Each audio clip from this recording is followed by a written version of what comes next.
Hola, mi nombre es Andrea Uribe García de primero ME de la Facultad de Ciencias de la Cultura Física. Actualmente estoy estudiando motricidad humana. Este es un proyecto sobre el sistema nervioso que nos encargó el profesor Luis Alberto Flores Olivares. Espero lo disfruten. Bueno, como ya les había comentado en este tema o esta presentación es sobre el sistema nervioso. Pues para comenzar tenemos que saber sobre la estructura del sistema nervioso. Con un peso de solo 2 kilogramos y alrededor del 3% del peso corporal total, el sistema nervioso es uno de los más pequeños y sin embargo más complejos de los 11 sistemas y aparatos del organismo. Consiste en una red intercalada y altamente organizada de miles de millones de neuronas y de células gliales. Entre las estructuras que forman el sistema nervioso se hallan el encéfalo, los nervios craneales y sus ramas, la médula espinal, los nervios espinales y sus ramas, los ganglios nerviosos, los plexos entéricos y los receptores sensitivos. El cráneo encierra al encéfalo, que contiene alrededor de 100.000 millones de neuronas, 12 pares de nervios craneales, que se enumeran del 1 al 12 en números romanos, y estos son de derecho a izquierdo también, que emergen de la base del encéfalo. Ahora vamos a hablar de lo que es un nervio. Un nervio es un haz de cientos de miles de axones, a los que se suman el tejido conectivo y los vasos sanguíneos que se encuentran por fuera del cerebro y de la médula espinal. Cada nervio sigue una vía determinada e inerva una región específica del cuerpo. Por ejemplo, el nervio craneal 1 lleva la señal para el sentido del olfato desde las fosas nasales hasta el cerebro. Pasaremos a la médula espinal. Se conecta con el encéfalo a través del foramen magno o agujero occipital y está rodeada por los huesos de la columna vertebral. Contiene alrededor de 100 millones de neuronas. Desde la médula espinal emergen 31 pares de nervios espinales o raquídeos, que inervan una región específica del lado derecho o izquierdo del cuerpo. Más adelante les hablaré de cada uno de estos nervios. Pasaremos a hablar sobre las funciones del sistema nervioso. Hay 3 tipos de funciones. Empezaremos porque, el sistema nervioso lleva a cabo un complejo conjunto de tareas que permiten sentir diferentes olores, producir el habla y recordar hechos pasados. Además, provee señales que controlan los movimientos del cuerpo y regulan el funcionamiento de los órganos internos. Comenzaremos con la función sensitiva. Los receptores sensitivos detectan los estímulos internos, como el aumento de acidez en la sangre, y los externos, como el estímulo que produce una gota de lluvia cuando cae sobre el brazo. Las neuronas denominadas sensitivas o aferentes transportan esta información hacia el encéfalo o la médula espinal a través de los nervios craneales y espinales. Pasemos a la función integradora. El sistema nervioso integra, procesa la información sensitiva, analizando y conservando parte de esta y tomando decisiones para efectuar las respuestas apropiadas para esto. Una función integradora importante es la percepción, que constituye la sensación consciente de un estímulo sensitivo. La percepción tiene lugar en el cerebro. Muchas de las neuronas que participan en la integración son interneuronas, con axones que se extienden solo por una corta distancia y toman contacto con neuronas cercanas localizadas en el cerebro o la médula espinal. La vasta mayoría de las neuronas en el organismo son interneuronas, hay que recordar eso. Por la tercera función es la función motora. Una vez que la información sensorial ha sido integrada, el sistema nervioso puede generar una respuesta motora adecuada, como por ejemplo, contraer un músculo o estimular la secreción glandular. Las neuronas que cumplen esta función se denominan neuronas motoras o eferentes. Las neuronas motoras llevan información desde el cerebro hacia la médula espinal o fuera del encéfalo y de la médula espinal a los efectores a través de los nervios craneales y espinales. La estimulación de los efectores por las neuronas eferentes pueden producir la contracción de un músculo o estimular a una glándula para aumentar su secreción. Ahora la organización del sistema nervioso.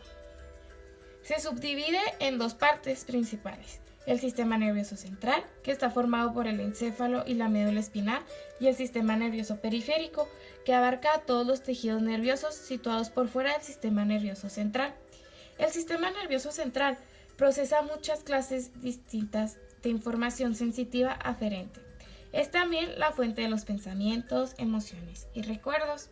Así, aquí es donde se ubica eso.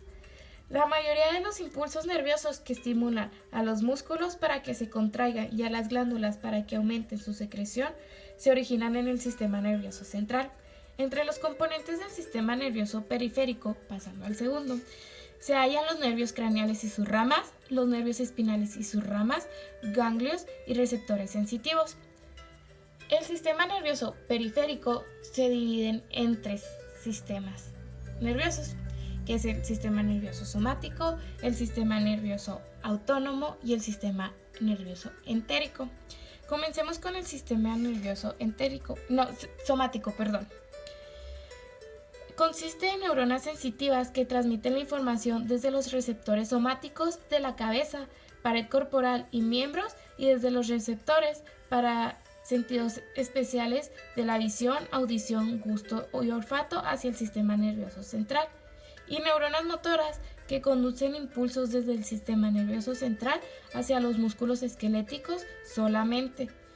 Como estas respuestas motoras son conscientes, la acción de estas partes del sistema nervioso periférico podemos decir que es voluntaria.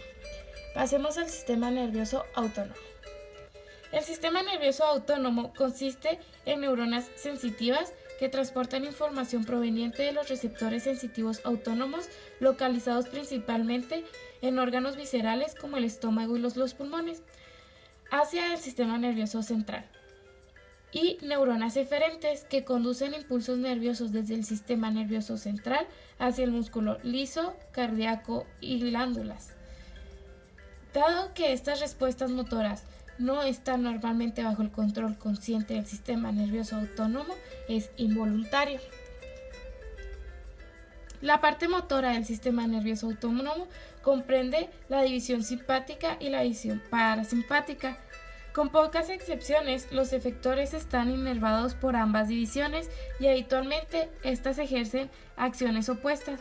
Por ejemplo, las neuronas simpáticas aumentan la frecuencia cardíaca y las neuronas parasimpáticas la disminuyen. En general, la división simpática ayuda a tolerar el ejercicio o encarar acciones de emergencia, las llamadas respuestas de lucha y huida. Y la división parasimpática tiene a su cargo las actividades de reposo y digestión. Ahora pasaremos al sistema nervioso entérico. El cerebro visceral es involuntario, alguna vez considerado como el sistema nervioso autónomo. El sistema nervioso entérico contiene aproximadamente 100 millones de neuronas situadas en los plexos entéricos que se distribuyen a lo largo de la mayor parte del tracto gastrointestinal. Muchas de las neuronas localizadas en los plexos entéricos funcionan hasta cierto punto en forma independiente del sistema nervioso autónomo y sistema nervioso central, aunque también se comunica con el sistema nervioso central por medio de neuronas simpáticas y parasimpáticas, que esto no se nos olvide. Las neuronas sensitivas del sistema nervioso entérico motorizan los cambios químicos que se producen en el tracto gastrointestinal, así como la distensión de sus paredes. Las neuronas motoras entéricas coordinan la contracción del músculo liso del tracto gastrointestinal que determinan la progresión del alimento a lo largo de él, regulan la secreción de los órganos digestivos como el ácido gástrico y la actividad de las células endocrinas del aparato digestivo que secretan hormonas. Pues viene siendo involuntario también. Pasemos a hablar sobre los 12 pares de nervios craneales. En primer lugar tenemos el nervio olfativo. Transmite la información olfativa al cerebro. El segundo es el nervio óptico. Transmite la información visual al cerebro. Tercero, nervio oculomotor o motor ocular común. Inerva el esfínter de la pupila, movimiento de la pupila viene siendo esto, y la mayoría de los músculos encargados de los movimientos oculares, que viene siendo elevador del párpado superior, recto medial, recto inferior y oblicuo inferior. El cuarto, que es el nervio troclear o patético, inerva el músculo oblicuo superior del ojo, que es el movimiento de abducción del glóbulo ocular, rotación interna del ojo, gira el ojo de izquierda en dirección a la nariz, y también deprime y hace descender el ojo. El quinto nervio trigémino viene siendo. Percibe la información sensitiva de la cara e inerva los músculos de la masticación, que es el mesentero y el temporal. El sexto nervio, que es el abductor, abducens o motor ocular externo, cualquiera de esos tres nombres puede ser. Inerva el músculo recto lateral del ojo, que viene haciendo los movimientos de abducción del glóbulo ocular. De abducción del glóbulo ocular. Rotación externa del ojo y gira el ojo en dirección opuesta a la nariz. El séptimo es el nervio facial, que inerva los músculos dedicados a crear expresiones faciales y las glándulas lagrimales y salivales. También recoge la información de los 2/3 anteriores de la lengua, que viene siendo el gusto. El número 8, que es el nervio estatoacústico o vestibuloclear, que es el auditivo, recoge la información auditiva y cenestésica, que es el equilibrio, la gravedad y el movimiento. El 9, nervio glosofaríngeo. Recoge información del tercio posterior de la lengua, que es el gusto, e inerva la glándula parótida, que es la encargada de producir saliva. El músculo estilofaríngeo, que es el movimiento de la laringe, que se encarga de la deglución, este músculo, y el músculo estilogloso, que viene siendo el movimiento de la lengua y deglución. El nervio número 10, que es el vago o neumogástrico.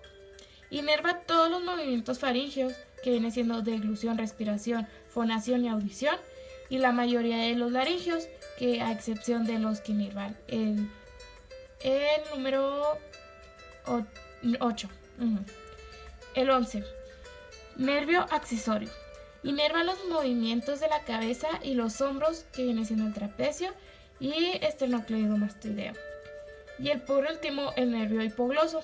Inerva la mayoría de los movimientos de la lengua encargados de la deglución y la articulación de sonidos. Bueno, ahora hablaremos sobre las partes de la neurona. Casi todas las neuronas tienen 3 partes constitutivas: un cuerpo celular, dendritas y un axón.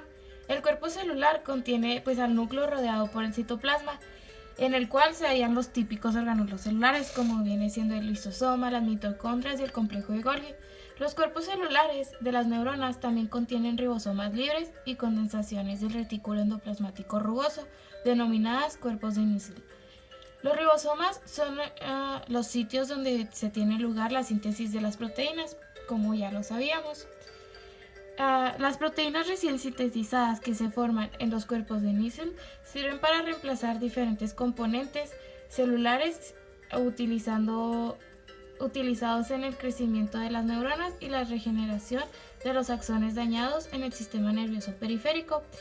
En el citoesqueleto están presentes tanto las neurofibrillas, compuestas por haces de filamentos intermedios que le dan forma y soporte a las células, así como los microtúbulos que participan en los movimientos de materiales entre los cuerpos celular y el axón.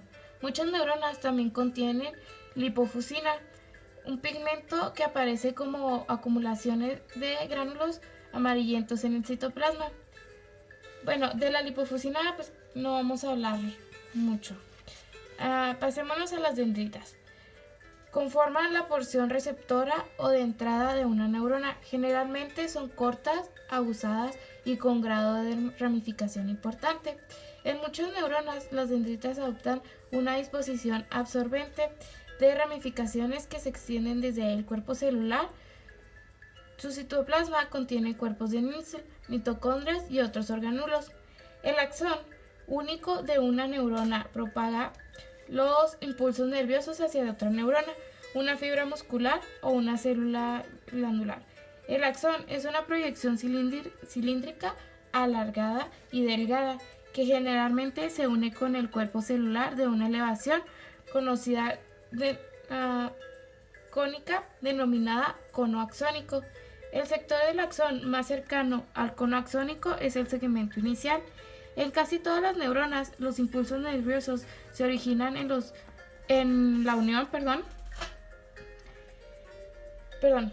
se originan en la unión entre el cono axónico y el segmento inicial, área que se denomina zona de gatillo, desde la cual estos impulsos se dirigen a lo largo del axón hasta su destino final. Un axón contiene mitocondrias, microtúbulos y neurofibrillas. Como no presentan retículo endoplásmico rugoso, no pueden realizar la síntesis de proteínas.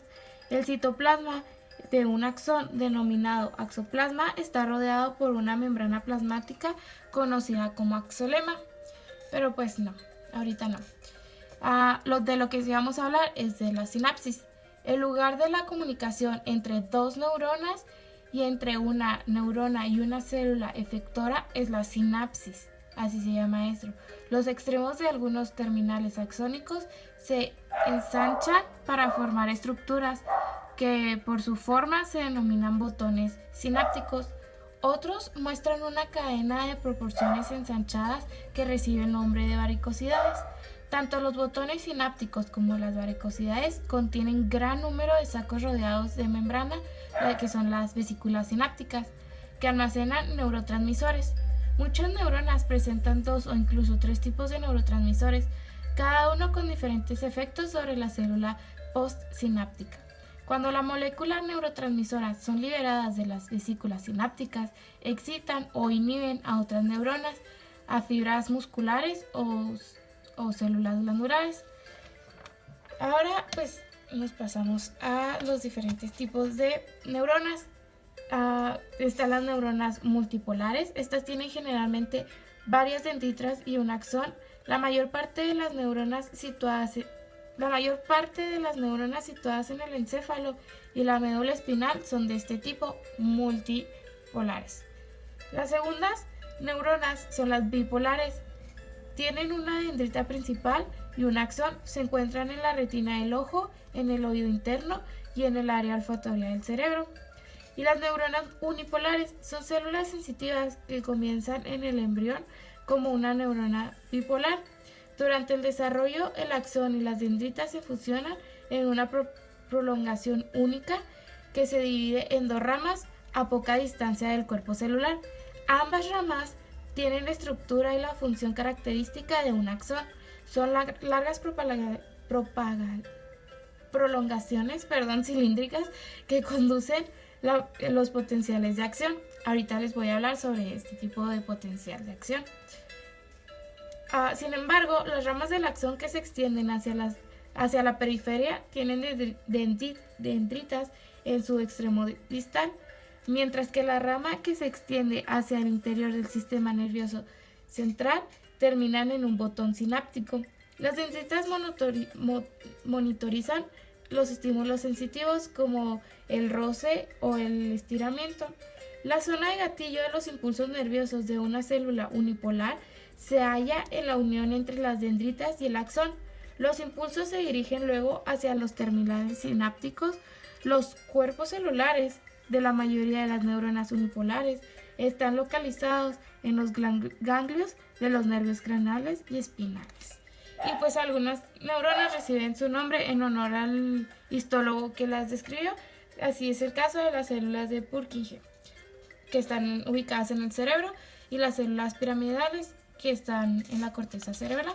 Pero pues no vamos a hablar mucho de este tipo de neuronas todavía. Esta imagen nos muestra la mielinización, de cómo es mielinizado los axones, que tienen una vaina de mielina constituida por múltiples capas de lípidos y proteínas. Esta vaina actúa como aislante eléctrico del axón de una neurona y aumenta la velocidad de conducción de los impulsos nerviosos. Los axones que carecen de esa cubierta se denominan amielínicos, ya que pues no contienen mielina. Ahora hablaremos de la médula espinal. En los cortes del cerebro o de la médula espinal, recientemente disecados. Algunas regiones se ven blancas o brillantes, mientras que otras aparecen grisáceas.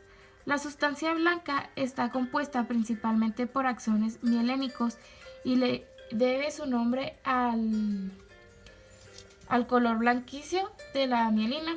La sustancia gris del sistema nervioso contiene los cuerpos celulares de las neuronas, dendritas, axones mielénicos, terminales axónicos y neuroglia. Tienen un tinte grisáceo por los cuerpos de níquel que imparten ese color y porque la mielina es escasa o nula en estas regiones. O sea, la mielina en la blanca es abundante y en la gris es escasa o nula, por eso el tipo de color. Tanto la sustancia blanca como la gris contienen vasos sanguíneos, eso no hay que olvidarlo. En la médula espinal, la sustancia blanca envuelve a un núcleo interno de sustancia gris que contiene la forma de una, la forma de una mariposa o de la letra H, como ahí se puede ver en la imagen, se ve café grisáceo. Esta cubre la superficie de extensas porciones del encéfalo y el cerebro y el cerebelo. A continuación hablaremos sobre los 31 pares de nervios raquídeos o espinales. Nacen de la médula espinal y atraviesan los agujeros de conjunción para dirigirse a la piel, músculo o órganos de acuerdo al nivel de segmentario de dermatoma. Está formado por las raíces anteriores y posteriores que emergen de la médula espinal. Contienen todos los tipos de fibras. Su longitud es corta ya que rápidamente se divide en sus ramas terminales. Son 8 pares de nervios raquídeos cervicales, 12 torácicos, 5 lumbares, 5 sacros y un coccígeo. Los 7 primeros nervios cervicales de C1 a C7 salen del canal vertebral ubicados sobre su respectiva vértebra cervical. C1 sale sobre la primera vértebra cervical, C2 sale sobre su segunda vértebra cervical y así sucesivamente hasta C8, que sale por debajo de la séptima vértebra cervical, y el resto de los nervios espinales de T1 al coccígeo salen por debajo de sus respectivas vértebras. Los nervios espinales o raquídeos suelen contener varios tipos de fibras. Son nervios mixtos. Están las fibras somatomotoras, las fibras somatosensitivas y viscerosensitivas y las fibras visceromotoras. Ok, ahora hablaremos sobre la generación de los potenciales de acción. Un potencial de acción o impulso nervioso consiste en una secuencia de procesos que se suceden con rapidez y que se producen en dos fases. Durante la fase de despolarización, el potencial de membrana negativo se vuelve menos negativo, llega a cero y luego se vuelve positivo. Durante la fase de repolarización, el potencial de membrana retorna a su estado de reposo. Durante el potencial de acción, se abren y luego se cierran dos tipos de canales dependientes de voltaje. Estos canales están presentes sobre todo en la membrana plasmática del axón y en los terminales axónicos. El primer canal que se abre es el canal de sodio. Permite el regreso rápido de sodio hacia el interior de la célula, lo cual produce la fase de despolarizante. Luego se abren los canales de potasio y permiten que el flujo hacia afuera de potasio, que genera la fase de repolarización. En conjunto, las fases de despolarización y repolarización duran alrededor de 1 microsegundo en una neurona típica. Los potenciales de acción se originan de acuerdo con el principio de todo o nada. Cuando la despolarización alcanza cierto nivel denominado umbral, los canales de sodio regulados por voltajes se abren y se produce un potencial de acción. El potencial de acción es siempre del mismo tamaño. Esta situación se asemeja a lo que ocurre cuando se empuja la primera pieza de dominó colocada por delante de una larga hilera de fichas. Cuando el empuje producido sobre la primera ficha sea lo suficientemente fuerte, la hilera comenzará a caer, a derrumbar. Las fuerzas más intensas ejercidas sobre la primera pieza producirán el efecto idéntico, la caída de toda la hilera. De tal forma, al empujar la primera ficha tiene lugar un fenómeno de todo o nada, que pues es lo que les comentaba. Las piezas caerán en su totalidad y no caerá ninguna. Como puede propagarse a largas distancias antes de exigirse, los potenciales de actuación son útiles tanto para las comunicaciones a distancias alejadas como a corta distancia. Las diferentes neuronas pueden tener un umbral distinto para la generación de un potencial de acción, pero el umbral en cada neurona es por lo general constante. Aquí está es una gráfica sobre el potencial de acción y sobre los umbrales. Les hablaré un poquito más de la fase de despolarización. Cuando un potencial graduado, despolarizante o algún otro tipo de estímulo produce la despolarización de la membrana hasta el valor umbral, los canales de sodio regulados por el voltaje se abren rápidamente. Los gradientes, tanto eléctrico como químico, actúan a favor del ingreso de sodio y la entrada consecuente de sodio genera las fases despolarizantes del potencial de acción. El flujo de entrada del sodio modifica el potencial de membrana desde un valor de menos 55 hasta un valor de más 30. En el punto más alto del potencial de acción, la superficie interna de la membrana es de 30, más positiva que la superficie externa. Cada canal de sodio tiene dos compuertas separadas, una compuerta de activación y una compuerta de inactivación. En el estado de reposo de los canales de sodio regulados por el voltaje, la compuerta de inactivación está abierta, pero la compuerta de activación está cerrada. Como resultado del sodio, no se puede ingresar a la célula a través de estos canales. Al llegar al umbral, los canales son activados. En el estado activado, tanto la compuerta de activación como la de inactivación se hallan abiertas y comienza la corriente de ingreso de sodio. A medida que se abren más canales de el flujo de ingreso del sodio aumenta. La membrana se despolariza aún más y todavía más canales de sodio se abren. Este es un ejemplo de un mecanismo de retroalimentación positiva. Poco tiempo después de que se abren las compuertas de activación, se cierran las compuertas de inactivación. Ahora el canal se encuentra en el estado inactivo durante las escasas 10 milésimas partes del segundo que el canal de sodio permanece abierto. Fluyen a través de la membrana aproximadamente 20.000 iones de sodio y cambian en forma considerable el potencial de membrana. A pesar de ello, la concentración de sodio se modifica muy poco porque en el líquido extracelular hay millones de iones de sodio. La bomba de sodio-potasio expele fácilmente los 20.000 iones de sodio que habían entrado en la célula durante ese único potencial de acción. Mantiene de tal manera la baja concentración de sodio en el interior celular. Ahora hablaremos de la fase de repolarización. Además de la apertura de los canales de sodio regulados por un voltaje, una despolarización que alcance el nivel de umbral también produciría la apertura de canales de potasio. Dado que los canales de potasio se abren más lentamente, su apertura se produce casi en el mismo momento en el que los canales de sodio se están cerrando. La apertura más lenta de los canales de potasio y el cierre de los canales de sodio previamente abiertos produce la fase de repolarización del potencial de acción. A medida que los canales de sodio se inactivan, el ingreso de sodio disminuye. Al mismo tiempo, los canales de potasio se están abriendo y se acelera de este modo la salida de potasio. El ingreso más lento de sodio y la aceleración del flujo del egreso de potasio causa una variación en el potencial de membrana que pasa de un valor de 30 a menos 70. La repolarización también permite que los canales de sodio inactivos pueden volver al estado de reposo, mientras que los canales de potasio permanecerán abiertos. El egreso de potasio puede ser lo suficientemente importante como para causar una fase de hiperpolarización tardía del potencial de acción.